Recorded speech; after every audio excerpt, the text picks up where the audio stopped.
एकटा जायचा शॉर्मा एकच नंबर नाद करते की यावंच लागतंय. हा आणि माझ्या ह्याच्यात चिकन मध्ये काहीच मिलावट नाही. सावन शॉर्मा एकच नंबर. मी तर बघा पूर्ण लाल झाली. एकटा ताईचा शॉर्मा एकच नंबर. सावन शर्मा एकच नंबर. मी इथे स्वतः बनवते, स्वतः सगळं करते. मला जास्ताची हाव नाहीये. मला 50 रुपये बरोबर वाटतात. आम्ही रोज खातो. मालवणी कोकणचा शोरमा मस्तपैकी एकदा ट्राय करा. ते बघा एकटा ताई आली.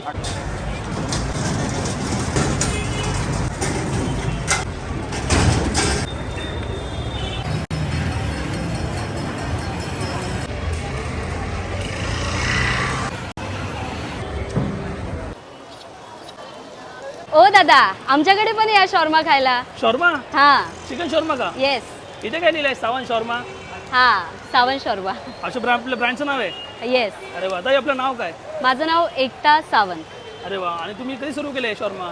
हे मला 1 वर्ष होत आलंय. 1 वर्ष झालं पण. अरे वा आणि इथे आपले भरपूर व्हरायटीज आहेत. हा हा. रेग्युलर शॉर्मा आणि स्टार्टिंग किती 50 रुपये स्टार्टिंग फक्त 50 रुपये दादा. अरे वा ताई मग आयडिया कशी आली शॉर्माची म्हणजे सेटअप कसं केला याच्यावर तुम्ही काय करायचे? ह्याच्या अगोदर मी बँकेत जॉब करत होती. सर्वांना माहितीच असेल. पण मला बँकेत म्हणजे जॉब करण्यात सॅटिस्फॅक्शन नव्हतं भेटत. मला स्वतःचं काहीतरी करायचं होतं. त्यामुळे मग मी हा बिझनेस स्टार्ट केला. मग ताई 50 रुपये तुम्ही म्हणजे कसं तुम्ही करू शकता? एका शॉर्मा पाटी जर आपण 50 रुपये कमवतोय ना ते बरोबर आहे. कारण की जेव्हा आपण 80, 90, 100 रुपये कमवतोय आणि सेम चिकन देतोय त्यांचं काय त्यांना असतं की बाबा स्टॉलचे पैसे काढायचे, Okay, rent सॉरी आहे. शॉपचे पैसे काढायचे, जे ज्या कुकला ठेवलंय त्यांना 800, 800, 900, 900 हजेरी द्यायची. मग ते लोक ठेवतात जास्त प्राईस.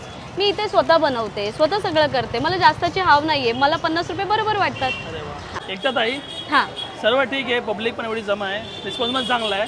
सावन शॉर्मा पण आपला आलेला आहे. तुम्ही जॉब पण सोडला तुमच्या बिझनेससाठी. सावन शॉर्माचं पुढे काय मग? पुढे 2 वर्षांनी 3 वर्षांनी पुढे काय? पुढे तुम्ही आपला तुमचं विजन काय? पुढे आपला स्वतःचा एक शॉप असेल. सावन शॉर्मा का हा सावन शोरमाचा. त्या नावाने? हा हा ह्याच मग नावाने. रेट तर वाढणार मग? नाही रेट बिलकुल नाही वाढणार. सेम असेल 50 म्हणजे 50च. तर हे घ्या दादा तुमचा एकदम स्पेशल शोरमा, स्पेशल सावन शोरमा. हा आहे आपला मालवणी कोकणचा शोरमा. मस्तपैकी एकदा ट्राय करा. Thank you so much. थँक्यू दादा. तुम्ही आल्याबद्दल खूप धन्यवाद तुमचं. कारण की मला एक गोष्ट कळली आहे, जर आपण कोणत्या इन्फ्लुएन्सरला बोलवतोय व्हिडिओ काढायला तर ते नक्की पैसे चार्ज करतील. पण तुम्ही मला आज स्वतःवरून कॉल केला, तुम्ही आले ना, कधी पैशांची म्हणजे तुम्ही ना पैशांचं काही बोलले ना काय. मला हे खूप चांगलं वाटलं दादा. एका मराठी माणसाला तुम्ही एवढं सपोर्ट करताय, मराठी असून हे खूप चांगलं वाटलं मला. हेच आम्ही नेहमी जे स्मॉल वेंडर असतात जे कोणी मराठी स्पेशली हां. नक्की त्यांना सपोर्ट करतो. मी फ्री ऑफ कॉस्ट करतो. मी कधीच चार्ज करत नाही. थँक्यू दादा.